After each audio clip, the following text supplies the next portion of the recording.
Buenas noches, les damos la bienvenida a todos los que estén en la sala de hoy de Zoom. En el día de hoy, COFUEMA, yo soy integrante del Consejo Directivo, y en mi calidad de tal, estoy ahora haciendo la parte tecnológica de solamente de hacer la bienvenida a este Zoom a todos los participantes. Así que una charla interesantísima con el psicólogo Roberto Balaguer. Así que es una actividad que está programada por el CEFIC. Así que le vamos a dar intervención a Mónica Suárez, la maestra Mónica Suárez, que es quien estuvo a cargo de la organización y tiene todos los datos del señor Balaguer para ofrecerlos. Tienes la palabra. Gracias, Mónica. Mónica. Bueno, en nombre de COFUEMA, la Cooperativa de Funcionarios de Educación de Maldonado, y junto con el CEFIC, como dijo Mónica, que somos el Comité de Educación, Fomento e Integración Cooperativa, le damos la más cálida bienvenida al psicólogo Roberto Balaguer y también a todos los que nos acompañan en esta charla. Es un gusto y un honor tenerlo hoy aquí con nosotros. Voy a hacer una breve presentación de lo que es su trayectoria. Balaguer es psicólogo por la UDELAR, tiene un posgrado en psicología por la Universidad de Minnesota, está llevando a cabo un doctorado en la Universidad de Buenos Aires y es magíster en educación por la Universidad URT, fue docente de la UDELAR y actualmente es docente universitario en posgrados de educación en Universidad Católica del Uruguay, posgrados de tecnología educativa en la Universidad CLAE y posgrados de ciencias biomédicas en la Universidad de Montevideo. Se desempeña como investigador y consultor en distintas temáticas vinculadas a tecnología, educación y juventud, y fue asesor en educación para el Plan Ceibal e investigador del Sistema Nacional de Investigadores. Lleva casi 30 años de experiencia en instituciones educativas. Es psicoterapeuta, psicoanalítico de niños y adolescentes y adultos, dictó innumerables talleres, conferencias dentro del Uruguay, en Latinoamérica y en España, escribió artículos en distintas revistas nacionales e internacionales, es coautor de varios libros y también autor de otros. Lo más destacado es que se ha dedicado a estudiar todos los cambios suscitados en nuestra sociedad a partir de la aparición de Internet, la irrupción de los dispositivos móviles y las redes sociales. Así que será de gran ayuda la visión que nos brindará hoy al respecto. Es un placer compartir este tiempo junto a ti, Roberto, y a todos los presentes en esta charla. Así que bueno, Roberto Balaguer, junto a los niños y los dispositivos. Te escuchamos. Muy bien. Bueno, muchísimas gracias por la invitación. Es un gusto estar acá. Bueno, y tenemos como excusa hablar de los dispositivos, y yo traje unas imágenes para compartirles que nos pueden ayudar necesitaría que me habilitaran para compartir, que no me di cuenta antes de pedirle. Aguarda un segundito que Mónica debe estar en... Sí, claro.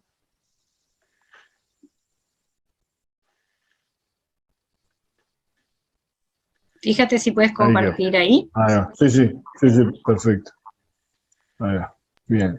Entonces, en general, digamos, cuando estamos hablando de dispositivos, ¿no? Y a ustedes les pasará que esas charlas con padres, con docentes, ¿no? En general, las preguntas, ¿no?, que nos hacemos como padres y como docentes es cuándo, ¿no?, y cuánto tiempo, digamos, estar conectados.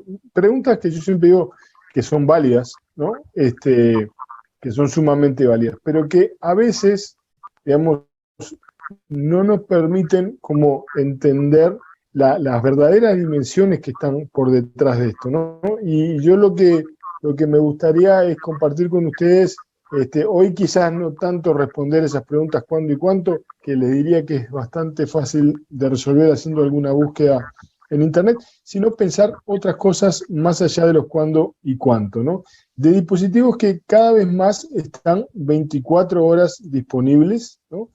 Y que se han vuelto, digamos, omnipresentes, no solo para los más chicos, ¿no? Para los niños pequeños, medianos, grandes, sino también para los adultos, ¿no? Entonces, eso hace que, digamos, esta situación tenga algunas cuestiones que a mí me gustaría compartir con ustedes. Entonces, esas preguntas de cuándo y cuánto parten por lo menos de dos premisas que intentaremos trabajar a lo largo de esta charla bastante, ¿no? Primero, pensar que acá hay una suerte de díada entre, digamos, los niños y las tecnologías, ¿no?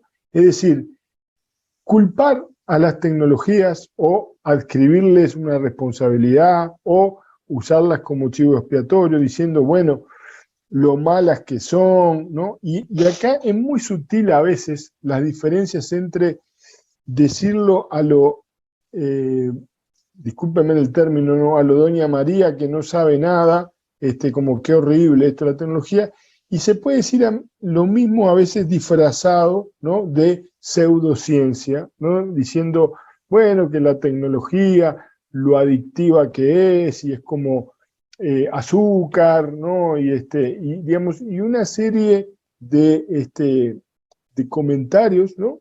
Que muchas veces no se sustentan en la realidad, pero que más allá de discusiones que podemos tener en torno a eso, por sobre todo, traen la idea de que acá el problema son los niños y adolescentes y la tecnología y los dispositivos, ¿no?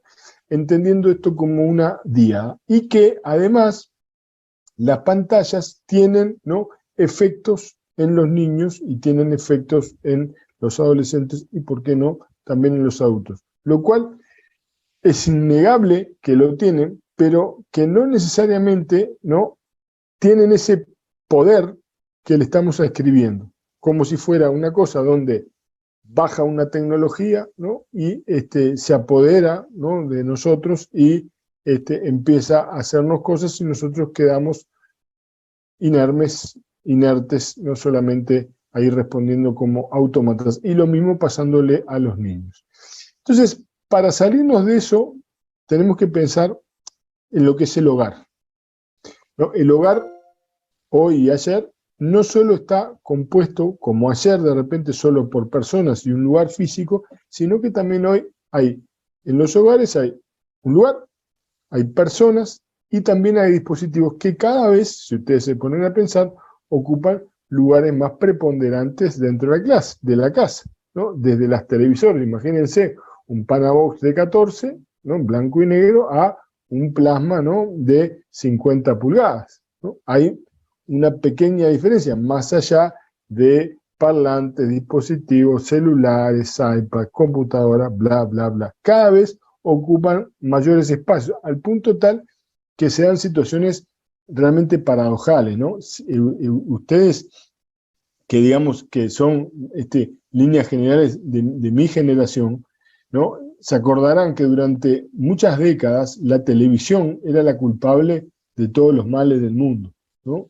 Cuando nosotros crecimos, e incluso en los primeros años de estudio, la televisión estaba, por ejemplo, acá vino, por finales de los 90, vino Giovanni Sartori, ¿no?, con su libro Homo Videns, y digamos, había toda una línea, muchas líneas, donde la televisión era la verdadera causante de todos los males. Y hoy muchos analistas plantean la televisión como algo remedial, es decir, un dispositivo que une a la familia, a diferencia de los dispositivos móviles que separan a la familia, ¿no?, en varios usos distintos, ¿no? Entonces, fíjense en las paradojas, ¿no?, que tiene toda esta manera de enfocar el asunto. Entonces, el lugar ese que ocupan los dispositivos no es solo un lugar físico, ¿no?, que en cada casa va a tener distintas importancias, va a ocupar un lugar más central o menos central, acorde a la importancia que se le den a esos dispositivos, sino que también ocupan un lugar simbólico. Y para eso les comparto un videito que está bueno para entender algunas cosas. Díganme si escuchan el volumen bien. ¿Sí?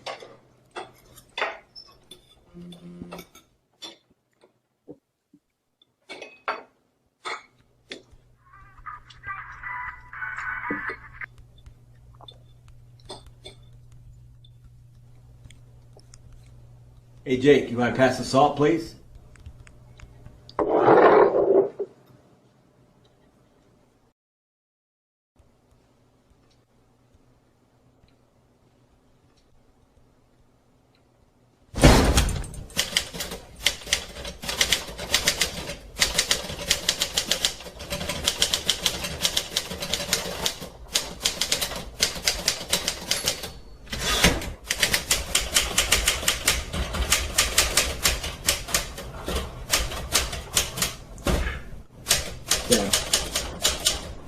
What are you doing?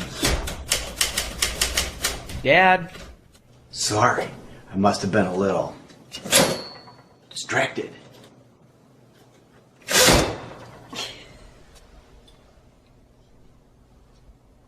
Pass the salt. A los padres también cada vez más nos cuesta, ¿no?, pedir la sal y generar espacios de desconexión. La cena, por lo pronto, es uno de los lugares privilegiados para generar espacio de desconexión, porque, digamos, poder liberar ese espacio es un momento que nos permite intercambiar, contar lo que nos pasó en el día, intercambiar, dar consejos, estar al tanto de los otros y, sobre todo, generar esa comunión de la familia que termina siendo como una fuertísima vacuna contra muchos males. Cuando se estudian, digamos, cuáles son los elementos familiares que hacen, digamos, que en determinadas familias haya mayor o menores niveles de salud mental, la cena familiar despojada de todo dispositivo, incluida la televisión, es un momento crucial. ¿Por qué? Porque es un momento de encuentro, es un momento habilitante para que todos, digamos, participen y se haga un intercambio que termina siendo una suerte de combustible emocional para la familia. Entonces, cuidar de eso, poder generar instancias de desconexión hoy en este mundo, es un elemento, digamos, bien importante a considerar por parte de cualquiera, digamos, que pretenda que su familia salga adelante y sus hijos, sobre todo, crezcan lo más integralmente posible. Entonces, también el lugar de los dispositivos no solo es físico, sino que también va a depender, ¿no?, de muchas de las cosas que hemos visto hasta ahora. Ese va a ser su lugar, ¿no? Y los objetos se cargan, tienen funciones, pero también se cargan con significados. Es decir, la televisión está ahí, ¿verdad? Se carga también con significados distintos según cada una de las personas y según el núcleo familiar. Por eso me importa particularmente que ustedes entiendan este concepto de las funcionalidades que pueden tener los objetos dentro de un hogar, ¿no? Esos significados van a variar de persona y la conjunción de esos significados, sobre todo pautados más que nada por las figuras parentales, van a dar, digamos, los distintos valores simbólicos que van a tener esos significados, esos objetos, perdón, dentro de la casa. Entonces, quedó claro que los objetos se cargan, no solo, digamos, físicamente, sino también se cargan con distintos significados, dependiendo de qué, y dependiendo, perdón, del ambiente que sea, ¿no?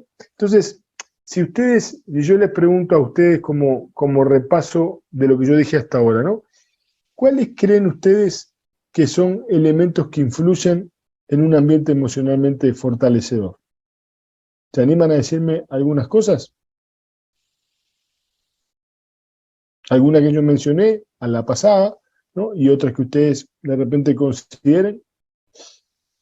Esto para ver si están despiertos, ¿no? Hasta ahora es vieron que ustedes en la educación lo hacen, bueno, yo también lo hago en el Zoom. No, todavía no. ¿Qué elementos les parece que influyen para generar un ambiente emocionalmente fortalecedor? La comunicación, el vínculo. La comunicación, el vínculo, perfecto. ¿Qué más? La escucha. La escucha. ¿Qué tipo de escucha, Zuli? Activa, no distraída. Activa, Consciente. ¿no? Consciente. Con un interés. Con un interés. Con un ida y vuelta. Con un ida y vuelta. Con disponibilidad emocional, podríamos decir. Totalmente. que es clave, ¿no? O sea, si yo tengo que elegir qué es lo esencial, es la disponibilidad emocional.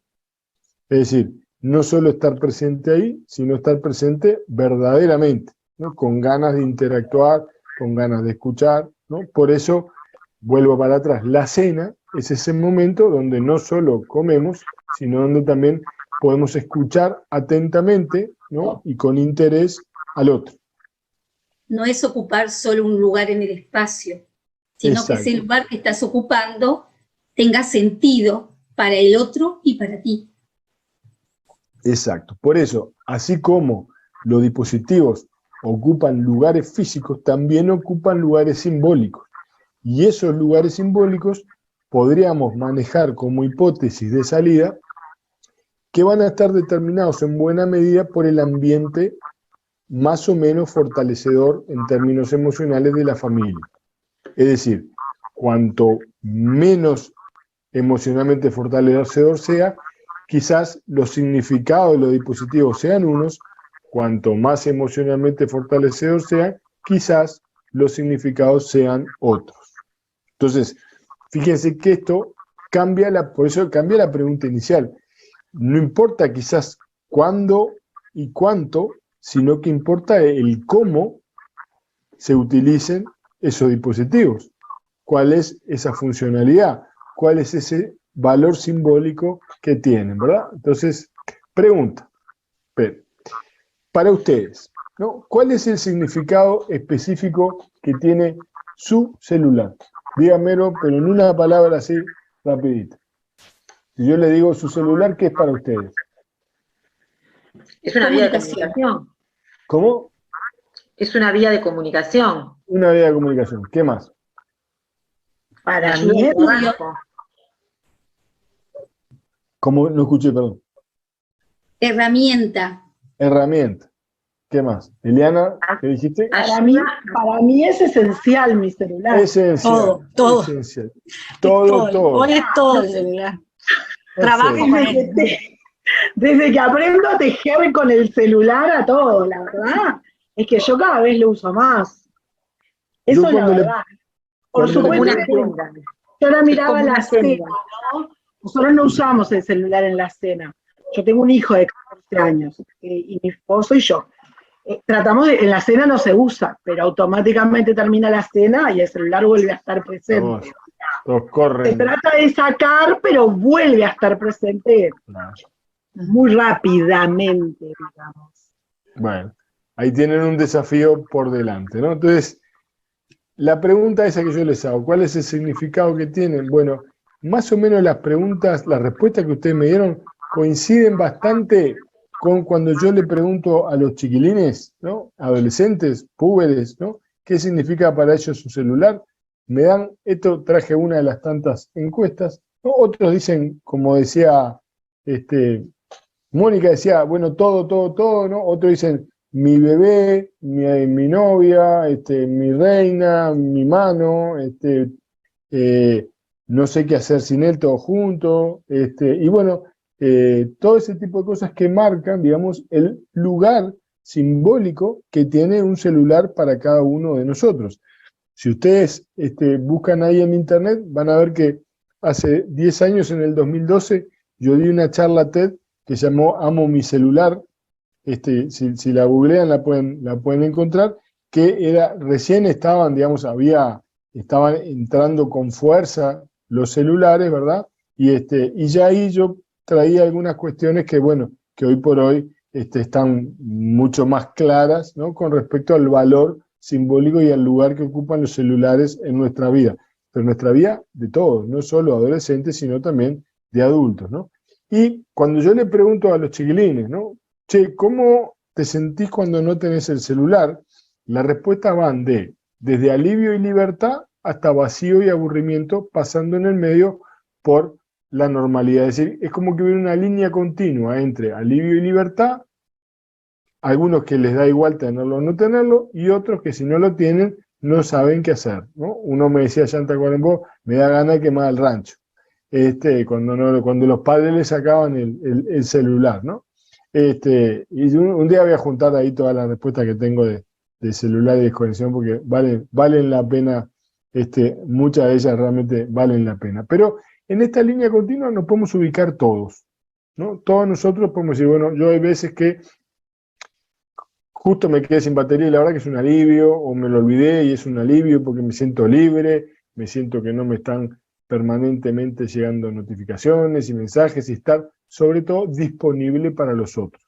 Porque el celular nos vuelve disponibles 24, ¿no? 7, 365 para los otros.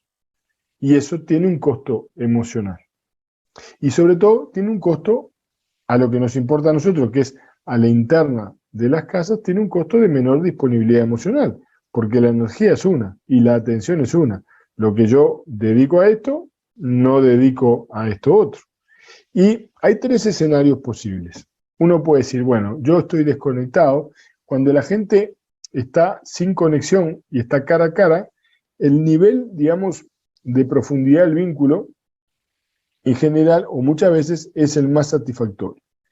Cuando la gente está conectada y solamente está en la conexión y intercambia por mensajería, por chat, por WhatsApp, por lo que sea, el nivel de conexión también puede ser bueno dependiendo, ¿verdad?, de la persona, del vínculo, porque uno, incluso en la conexión, a veces se anima a decir cosas que no diría cara a cara. El peor escenario es el mix, es cuando no estoy ni allá ni acá. Es cuando estoy intentando dar la charla, pero tratando de responder los WhatsApp que me llegan. Este está buenísimo. Yo un meme de Suárez ahí. Está ahora se los comparto cualquier cosa. Entonces, ¿y en qué estábamos? En esto de la desconexión. Bueno, no se puede estar allá y acá, ¿no? O sea, porque no estoy en ningún lado. Y esta generación de chicos, por ejemplo, hoy es muy crítica con los padres, que dicen, muchas veces voy a decirles algo, voy a contarles algo, ¿no? Y me encuentro con que está mirando el celular. Y además me dicen que está trabajando, ¿no? Y uno sabe que la cara de WhatsApp te vende. O sea, sabes cuando estás trabajando y cuando estás simplemente en WhatsApp, en Instagram, en TikTok, en alguna de las tantas, ¿verdad?, redes que nos atrapan la atención porque tienen mucha cosa interesante. Y ese es uno de los problemas nuestros. Hay mucha cosa interesante. Pero la pregunta que nosotros deberíamos hacernos ahí es que, ¿hay mucha cosa interesante? Sí. Pero ¿qué es lo verdaderamente importante? Lo verdaderamente importante seguramente no esté en TikTok. Casi por seguridad no está en Instagram. Lo más probable es que esté a nuestro lado, en esa mesa, en ese sillón, ¿no?, dentro de esa casa. Y perdemos perspectiva, ¿no? Y esto termina redundando, ¿no?, en un vínculo no tan bueno, en fallas en la comunicación, ¿verdad?, en menor empatía, en menor disponibilidad emocional, y ahí sí, armando un ambiente que hace mucho más posible que la tecnología venga como anillo al dedo, porque hay muchas faltas, porque hay muchas carencias, porque hay muchas cosas que están faltando, y ahí es donde la tecnología sabe, ¿verdad?, cómo entrar, sabe cómo atrapar nuestra atención y nos ayuda a sentirnos un poquito mejor. Entonces, cada uno de nosotros, ¿verdad?, tenemos mayor o menor dependencia de los dispositivos. Un poco por, digamos, por carácter, por cómo somos, cómo venimos al mundo, que venimos, digamos, pertrechados con distintos niveles de dependencia de habilidades, pero mucho también por aquello que se va generando en los vínculos. Entonces, ese lugar distinto, función simbólica distinto, que ocupan los celulares, por ejemplo, ¿no?, o los dispositivos, ¿ustedes creen que esas formas dependerán del ambiente familiar? ¿Sí o no? ¿Qué les parece? ¿Qué votan? ¿Que sí o que no? Sí, sí. ¿Alguien vota que no? Yo creo que tiene un poco de ambas. Tiene un poco de ambas. A ver, ¿cuáles son ambas? Y yo creo que sí, que puede depender del ambiente familiar, pero a veces los aspectos personales pueden hacer que no dependa del ambiente familiar, sino que de uno mismo. O sea que ahí vos escribís a la teoría de la díada que comenzábamos, decís, tenés dispositivos y personas y los padres, el ambiente, son como espectadores pasivos, ¿no? Son como, están ahí y bueno, y opa, bien, mirá, se enganchó, mirá, gol, game, set, no somos, tú decís, ¿sí? Te la jugás, Juli, con esto, porque te voy a dar la última oportunidad para que reconsideres tu postura antes de que le pase con un Panzer por arriba a esa postura. Tenés 3 segundos para tomar el ambiente es mucho, pero hay otras cosas también fuera del ambiente. Hay otras cosas, por ejemplo, el exterior, el afuera. El afuera, como por ejemplo, y otros contactos, otras relaciones, otros que puedan influir. Bien, voy poniéndole combustible al Panzer, lo vamos a encender y pasa por arriba. Y vamos a pasarte por arriba de esa idea que está muy arraigada, que es muy firme, que la escuchamos a diario, ¿no? Pero que creo que si bien, digamos, hay un componente individual de cada uno, como bien tú decís, es decir, no todos tenemos la misma capacidad de autorregularnos, de hecho, eso es algo que viene con nosotros, ¿verdad? Pero que también en el ambiente vamos ayudando o no ayudando a que esas capacidades de autorregulación, esas habilidades, se desarrollen más o menos, ¿sí? Pero creo que es muy difícil pensar que simplemente Roberto, pero cuando tú decís autorregulación, ¿te referís también a los niños? Sí, claro. Porque yo estaba a punto de decir, yo apoyo a Zuli.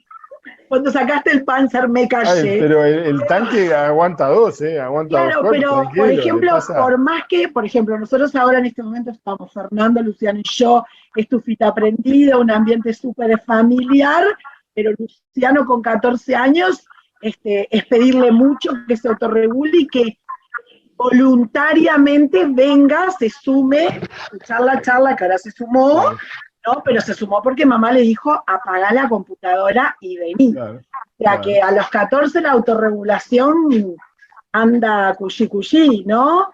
Me explico lo que yo apoyo a Zuli, el entorno es tan atrapante.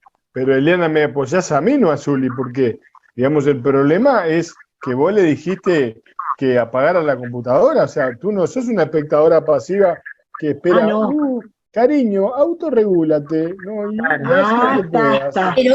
pero ¿hasta cuándo nosotros podemos ser esos generadores de regulate?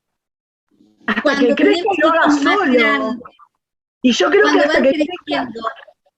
que hasta que crezca lo pueda hacer solo, no sé.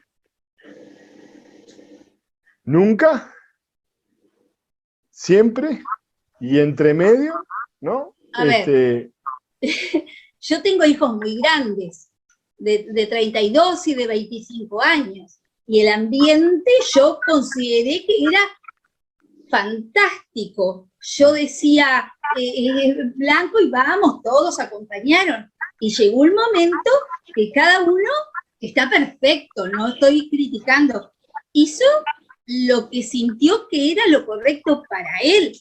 Y ya no incide que yo diga, bueno, es el momento de la cena, viste a los celulares, yo hago lo que quiero. El otro, ¿no?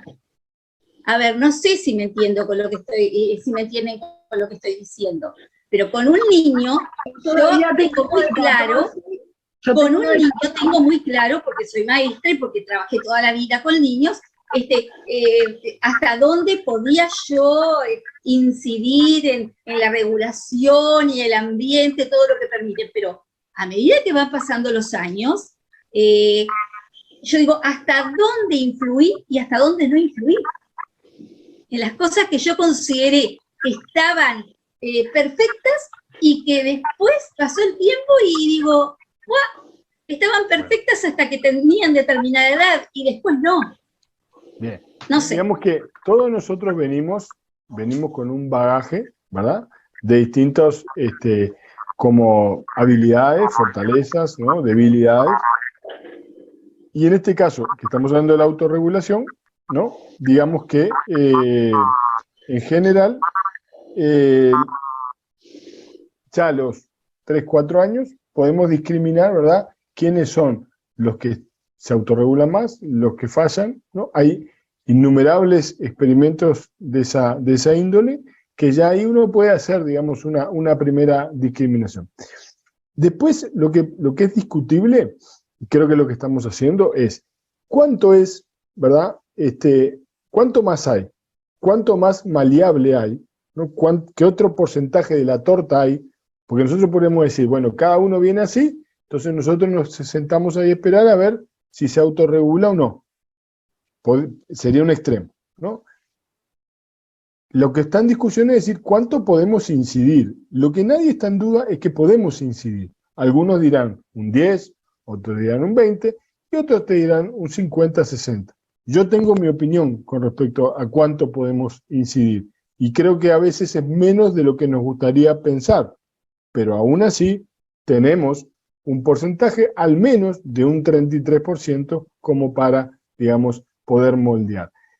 Hay algunos que ya vienen autorregulados de fábrica y otros que vienen desregulados de fábrica y que después en el encuentro con uno lo ayudamos más a regular, no los ayudamos, en el encuentro con los otros se ayuda, ¿no? Esto es lo que se conoce como epigenética, es decir, uno viene con determinados genes, determinada predisposición y el ambiente despierta o adormece, ¿verdad?, determinado tipo de conductas, ¿sí?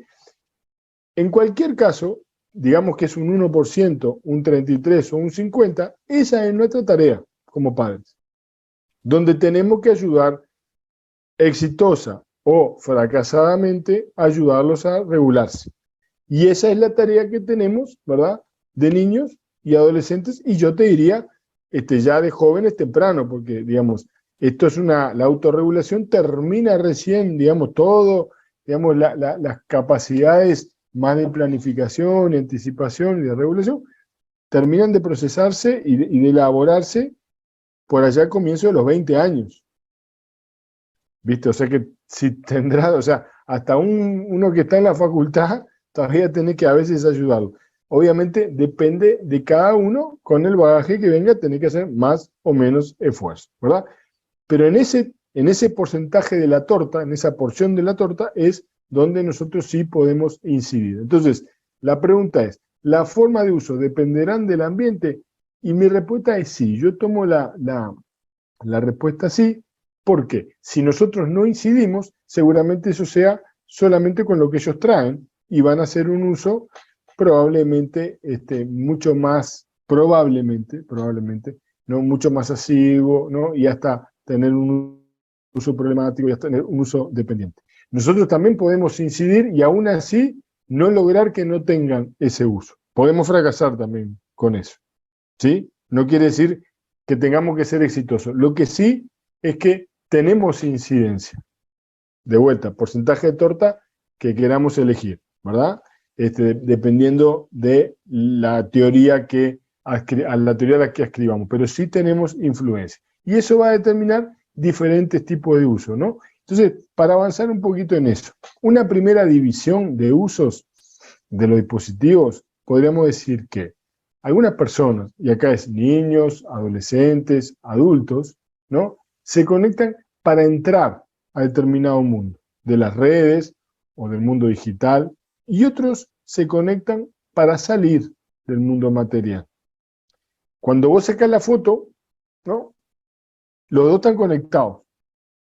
Ahora, cuando ves la película, unos se conectan porque quieren sumar, porque quieren explorar, porque quieren divertirse, porque quieren socializar, y otros lo que quieren es escapar, quieren salir. ¿Se entiende? Entonces, esa es una primera división. Y ahí, ¿no?, la pregunta del ambiente emocional, sí depende, porque en este segundo caso, cuando el ambiente no es suficientemente fortalecedor, hay muchas más probabilidades de que los chiquilines utilicen los dispositivos de esta manera. ¿Sí? Que ese es el punto, digamos, de la respuesta que yo decía, bueno, saco el Panzer. El Panzer es para esto, para decir, digamos, que el ambiente que se genere va a promover más o menos estos tipos de uso.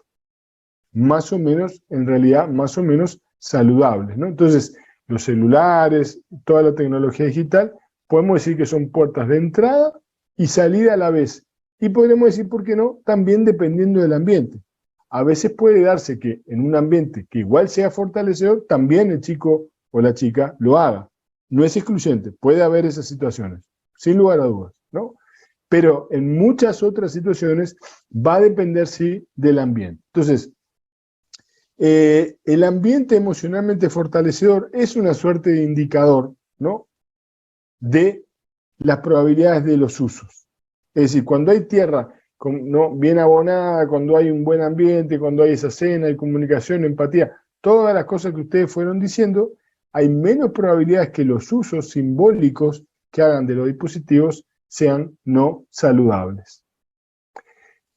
Yo les decía desde el comienzo que hay diferentes funciones que le damos a los dispositivos digitales, ¿no? Una primera, y que muchas veces esto sí comienza siendo como de enorme responsabilidad de los padres, tiene que ver precisamente con la regulación o con la autorregulación. Muchas veces los dispositivos se utilizan para que los niños se regulen. Como no pueden regularse, están haciendo una pataleta, un escándalo en el supermercado, en la oficina, en el coso del pediatra, el dentista, no sé qué, le damos los dispositivos para que no joroben, ¿no? Cuando se le pregunta a los padres, ¿no?, en varias investigaciones, cuáles son las razones más frecuentes para darle dispositivos, fíjense en lo que son las respuestas. Son cosas totalmente mundanas, ¿no? No es para que desarrollen un espíritu emprendedor o aprendan a programar o sean capaces de diseñar el futuro. No, no, es porque necesito hacer las tareas de la casa, necesito mantener al niño calmo, hacer mandados, todas cosas de regulación. Incluso algunos padres, ¿no?, lo usan hasta para hacer dormir al niño. Entonces, cuando usamos eso como reguladores externos,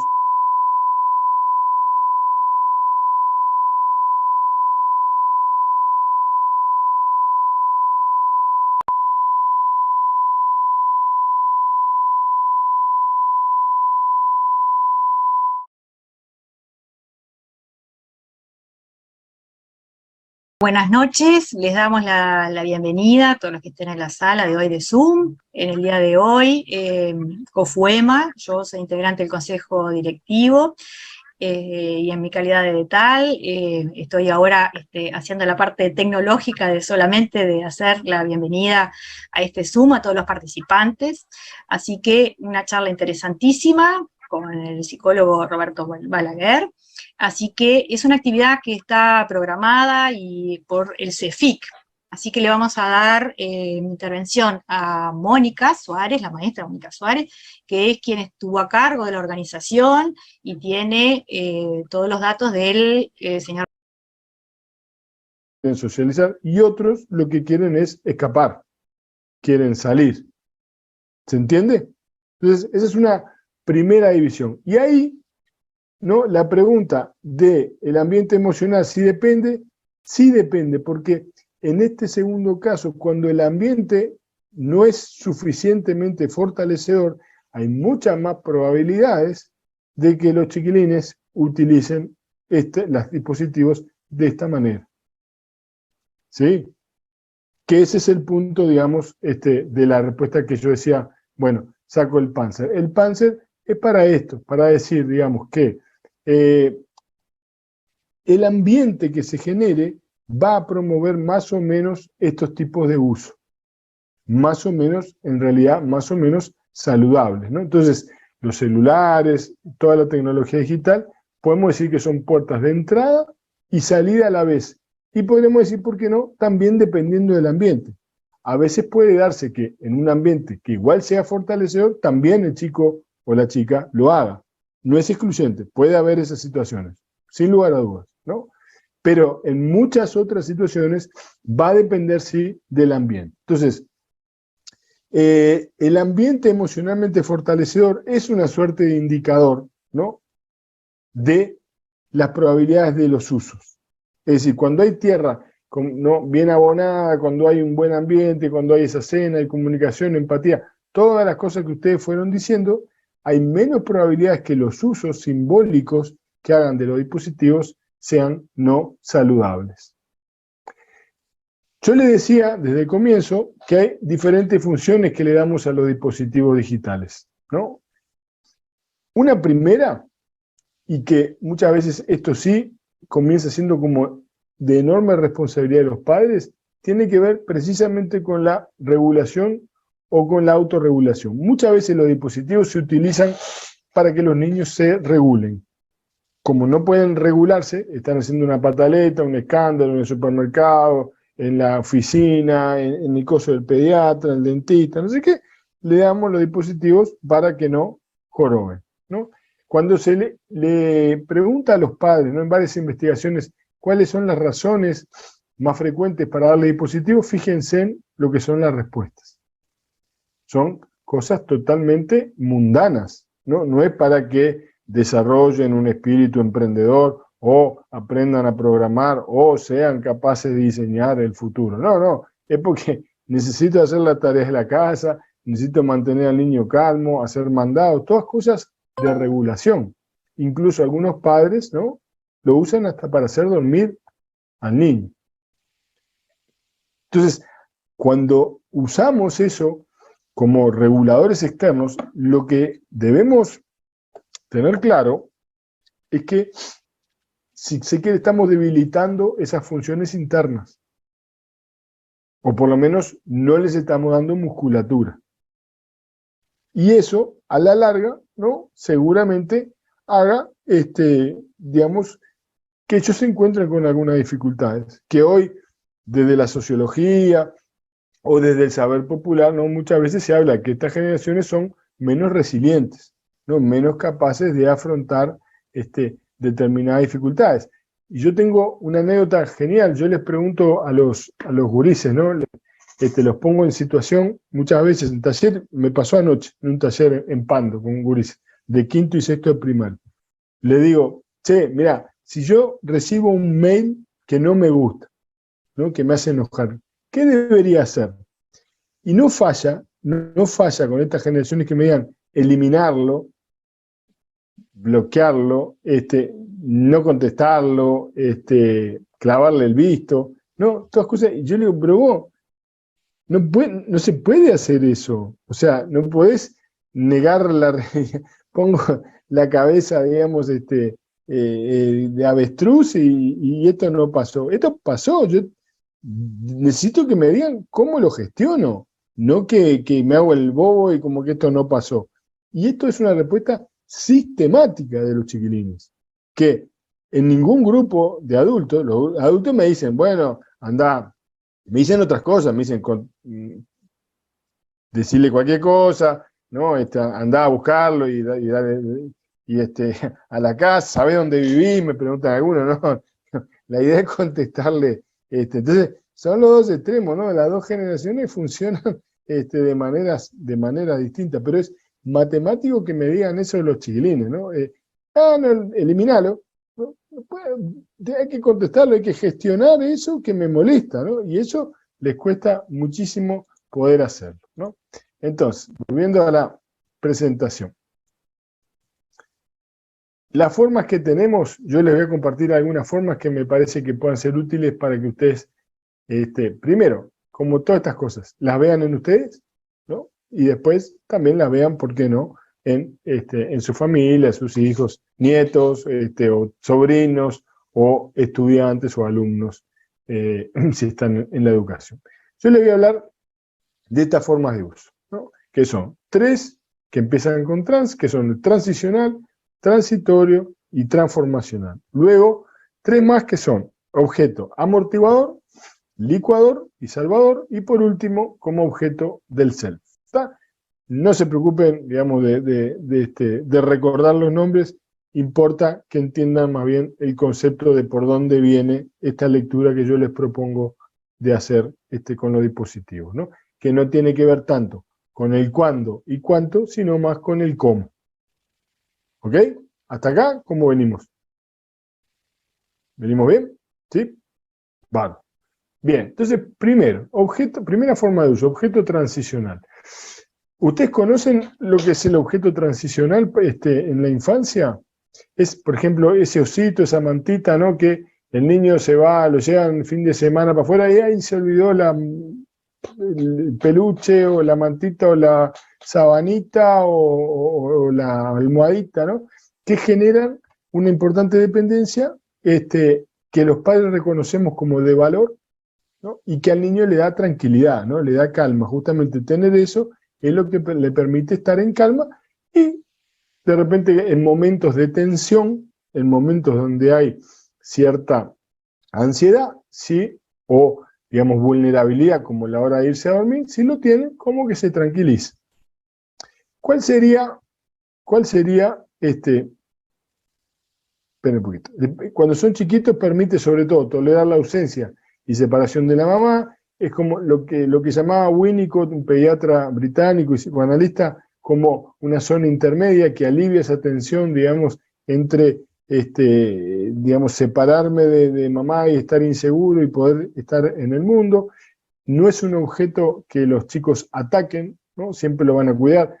Los objetos transicionales en general no se lavan, ¿no? Digamos, quieren que mantengan igual, mismo olor, todo. A veces son pestilentes y aún así, digamos, se mantienen de esa manera. Si yo les preguntara, denme un ejemplo de objeto transicional que no sea una mantita o un osito. A ver si les ocurre alguno.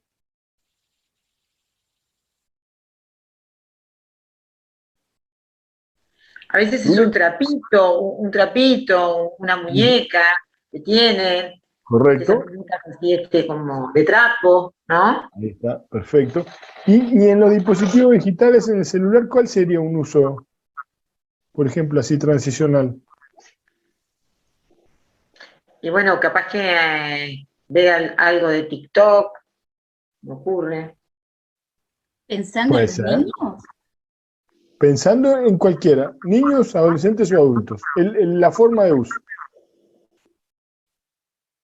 Miren, hay uno que es bastante caro. El niño es de la musiquita, esa que le pone los ruidos blancos que le llaman ahora para dormir. Claro, está bien. Y no se duermen, después se acostumbran y quieren ese ruidito. Se acelera, quieren más. Claro. TikTok. Sí, está bueno, sí. Pero miren ustedes, por ejemplo, los adultos también muchas veces tenemos objetos transicionales, ¿no? ¿Jueguitos?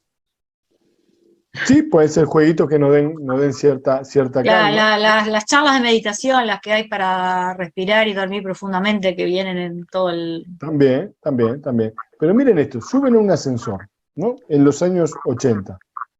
¿Qué hacían en los años 80? Un asesor de la intendencia que iba. No, esperaba subir. No, pues ya subían con un desconocido. ¿Qué hacían? Hablabas. Comentabas del clima. Qué día horrible hoy. Clima.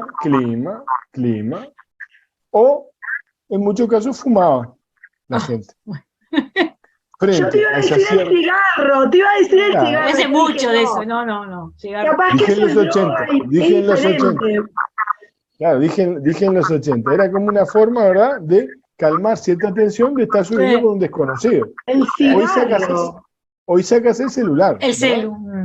Hoy sacas el celular. Entonces, cumple esa función de dar cierta tranquilidad en un momento de tensión. Otra forma de uso del objeto transitorio. Acá cambia, porque esto es algo que uno permanentemente lo tiene que reciclar, ¿no? Y ¿vieron esa gente que uno va a almorzar, por ejemplo, a tomar el té o a cenar y está permanentemente mirando el celular, como que estuviera esperando una comunicación de Putin o de alguien de Ucrania a ver si bueno, logramos algo? Bueno, ahí vemos un uso diferente. No es el transicional que busca la calma, y lo logra, sino que acá no lo logra. Hay un uso compulsivo que generalmente como padre nos malhumora mucho ver en los adolescentes este tipo de uso, ¿no? De que no puede dejar de estarlo chequeando, que lo lleva a la mesa, lo lleva, ¿no? En todo el tiempo estás de paseo y está todo el tiempo mirando el celular, la red, no importa, TikTok, Instagram, WhatsApp o lo que sea, ¿verdad? Este es un tipo de uso más que se llama, podemos llamarlo objeto transitorio, ¿no? El ejemplo son esos, ¿no? Esas personas que permanentemente uno ve, estás hablando con ellos y permanentemente están chequeando el celular a ver si tiene alguna notificación, a ver si hay algo, y que no necesariamente están esperando algo, simplemente hay una cosa compulsiva, ¿verdad?, de tratar de calmar ese vacío.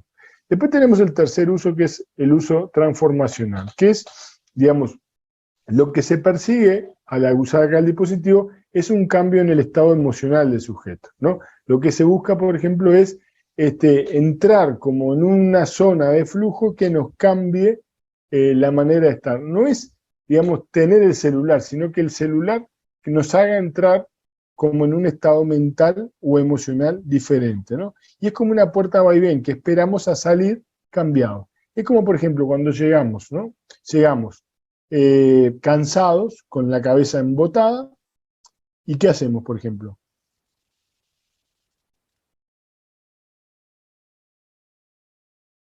Vemos la telenovela, ¿no? O vemos algo que nos saque de ambiente, ¿no? Como una especie de anestesia. O vemos Villa Española Cerrito, ¿no? Un partido inmirable, ¿verdad? Pero que nos hace salir de esa tensión, ¿no? Entonces, este tipo de uso justamente lo que busca es, estamos un rato, desenchufamos el cerebro, ¿verdad? Y volvemos renovados. Cumple su función de devolvernos renovados. No es como cuando vemos esa realmente, a veces uno dice, ¿qué estoy haciendo mirando esto? Bueno, estoy haciendo esto, ¿no? Tratando de calmar, tratando sobre todo de cambiar mi talante, cambiar mi estado de ánimo.